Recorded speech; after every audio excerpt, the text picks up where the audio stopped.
ते काय तुम्ही आम्ही इथे असतात तिकडे कॉलेज शिकणार जवळ तिथे जे मुलांना तुम्ही पाणी वगैरे देतात होते तुमचं तर खाली एक तुम्ही स्वतः असतात वरच्या प्रोफेशनल पाण्याने देतात वेगळं तुम्ही त्या वरच्या मुलांमध्ये फर्निचर करायचं आहे फॅन लावायचे ए सी लावायचा आहे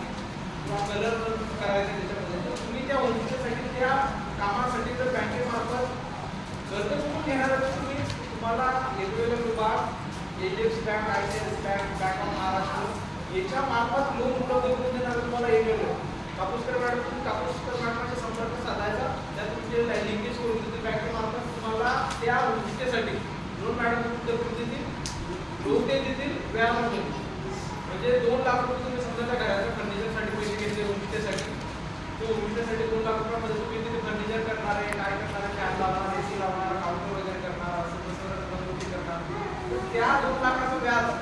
2 लाखाला उदाहरणार्थ व्याज आलं 1 लाख रुपये ते 1 लाख रुपये तुम्हाला त्या 2 लाखाला व्याज लागणार नाही त्याचं व्याज तुम्हाला प्रत्येक महिन्याला मॅडमने सांगितल्यानुसार तुम्हाला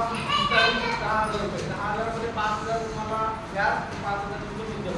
व्याजाचं 10,000 तुम्हाला भरायचे आहे त्यानंतर बँकेतून लोन स्टेटमेंट आम्हाला सबमिट करायचं ते 5,000 तुम्हाला तुमच्या अकाउंटला तुमच्या पुढच्या महिन्यामध्ये तुम्हाला ते जमा होईल लगेच असं आहे होमस्टे तुम्हाला समजलं होमस्टे एकदम सोपी संकल्पना आहे होमस्टे तुम्ही सगळ्या महिला इकडच्या जुन्या वस्तीमध्ये जरी घरून भाड्याने वगैरे देतात तर तुम्ही ती करू शकता तुमच्या घरी व्यवसाय करता रेस्टॉरंट आहे रेस्टॉरंट पण घरच्यांचे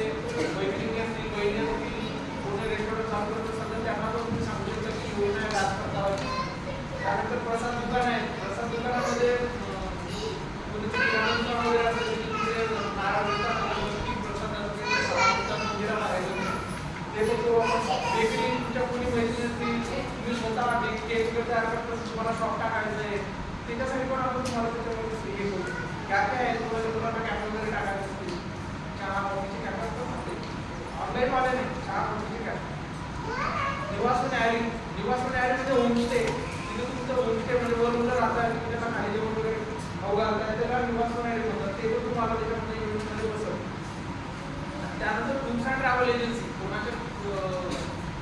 घरचे गाड्या चालवत असतील पुढे त्यांना गाडी घ्यायची असं नवीन एरोप्लेनमध्ये त्या गाडीवर पूर्ण व्याज पर्यटन बघतील ती गाडीची किंमत 15 लाखापर्यंत असते आहे 15च्या बरोबर असेल तरी तुम्हाला 15 पर्यंतचा व्याज करतावा दिला त्यानंतर फास्ट फूड सेंटर नाश्ता सेंटर तुम्हाला टाकायचं असेल नाश्ता सेंटर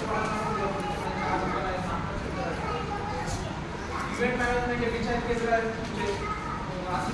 त्यांना सांगू शकता महिलाचे आपण किचन मेस वगैरे चालवतात महिला पोळ्या वगैरे तयार करून देतात हॉस्पिटलमध्ये टिफिन पोहोचवतात तिथून पोळ्या वगैरे हॉटेलला चालवून देत असतात त्याचं तुम्हाला पण त्याच्यामध्ये आयुर्वेदिक योगा सेंटर आहे योगा सेंटर तुम्हाला सुरू करायचं असं महिला मी त्या दिवशी शेगावला गेलो तिथे एक महिला मॅडम तर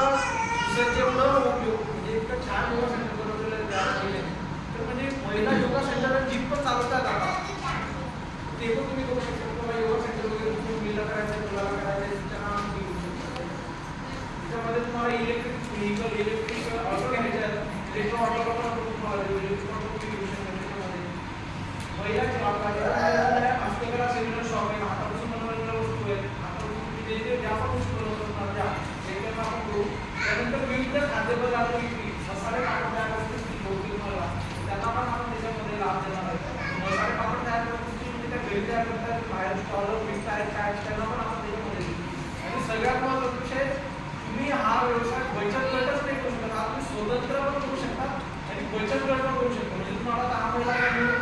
एक रेस्टॉरंट टाकायचं आहे त्या रेस्टॉरंटमध्ये तुम्हाला सुरू करायचं आहे जे रेस्टॉरंट टाकायचं आहे तुम्ही 10 महिन्याने त्याला बहुतेक या रस्त्याने काय दुकान वगैरे सुरू करतात तिथे महिला जिल्हा परिषद जवळ असतात तिथे दुकान पोळ्या वगैरे बनवतात बाकीच्या भाकऱ्या वगैरे भाजी वगैरे बनवतात असं तुम्हाला सुरू करायचं असेल तर त्याच्यासाठी तुम्हाला लाभ दिला पाहिजे असं बचत गटांना पर्सनली बचत गटाला पण आपण बचत गटांना सोयीस्कर आहे की तुम्हाला महानगरपालिकेकडून सरळ लोन करून देतात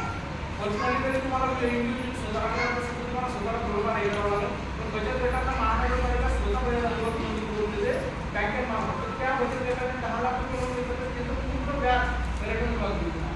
असं आहे आगे डॉक्युमेंट एकदम normal document Aadhaar card PAN card software licence तुझं म्हणाले सगळ्यांकडे असतं पासपोर्ट साईज फोटो सगळ्यांकडे असतात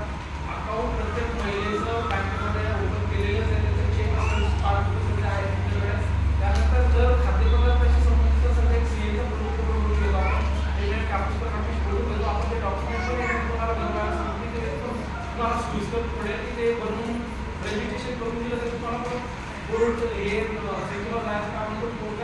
जे बनवणारच आपल्याला तुम्हाला बनवून देईल त्याच्यामध्ये तुमचं हे लागतं हे बाकीचे त्याच्यामध्ये अजून तुम्हाला जागेचं नाव